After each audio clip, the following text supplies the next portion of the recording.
આપનું સ્વાગત છે શીતળા સાતમ સ્પેશિયલમાં। આજે હું તમને કંકોડા અથવા તો કંટોલાના શાકની એકદમ ટેસ્ટ રેસીપી જણાવીશ।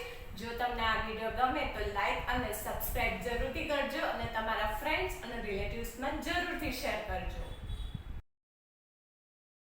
કંકોડાનું શાક બનાવવા માટે થઈને મીડિયમ ફ્લેમ ઉપર એક કઢાઈ મૂકીશું। ત્યારબાદ તેમાં 2 ચમચી તેલ નાખીશું। તેલ થોડું ગરમ થાય ત્યારબાદ તેમાં 1 ચમચી રાઈ નાખીશું।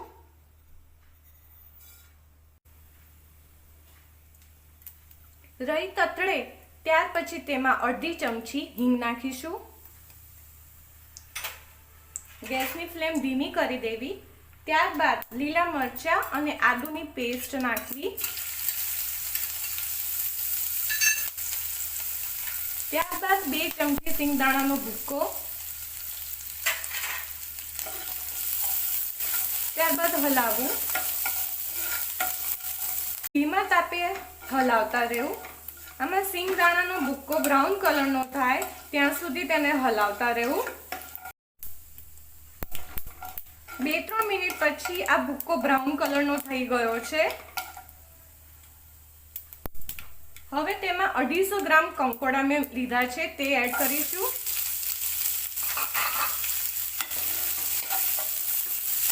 તેને હલાઈશું।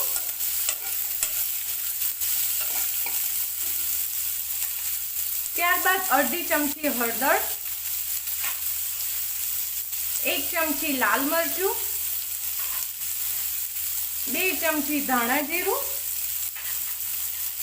સ્વાદ અનુસાર મીઠું। હવે તેને બધાને મિક્સ કરીશું। બધું મિક્સ થઈ ગયા બાદ તેમાં થોડું પાણી એડ કરીશું।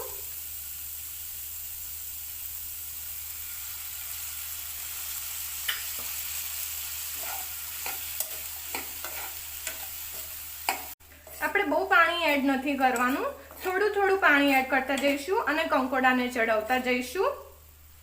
હવે આપણે આ કંકોડાને ઢાંકી દઈશું।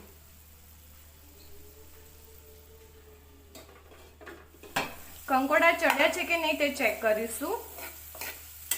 જો ના ચડ્યા હોય તો તેમાં ફરીથી પાણી થોડું એડ કરીશું અને તેમાં થોડો ગોળ, 1 ચમચી જેટલો મેં ગોળ લીધો છે। ગોળ ઓપ્શનલ છે, તમારે એડ કરવો હોય તો કરી શકો છો, નહીંતર અવોઇડ કરજો। ધીમા તાપે 5 મિનિટ થવા દઈશું। ત્યારબાદ તેમાં 2 ચમચી ટોપરાની છીણ, જે બજારમાં ઇઝીલી મળી જાય છે, અને જો બહારથી ના લાવી હોય તો ઘરે તમારું ટોપરું પડ્યું હોય તો તમે એને ક્રશ કરીને બી એડ કરી શકો છો। હવે તેને મિક્સ કરીશું। આ શાકને તમે 2 થી 5 મિનિટ સુધી હલાવી શકો છો। થોડું ક્રિસ્પી કરવું હોય તો 5 મિનિટ સુધી હલાવતા રહેવું ધીમા તાપે। ત્યારબાદ તેમાં કોથમીર નાખવી।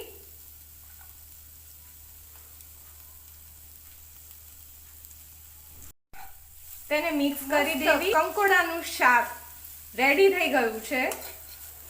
ત્યારબાદ આપણે તેને એક સર્વિંગ બાઉલમાં સર્વ કરી દઈશું।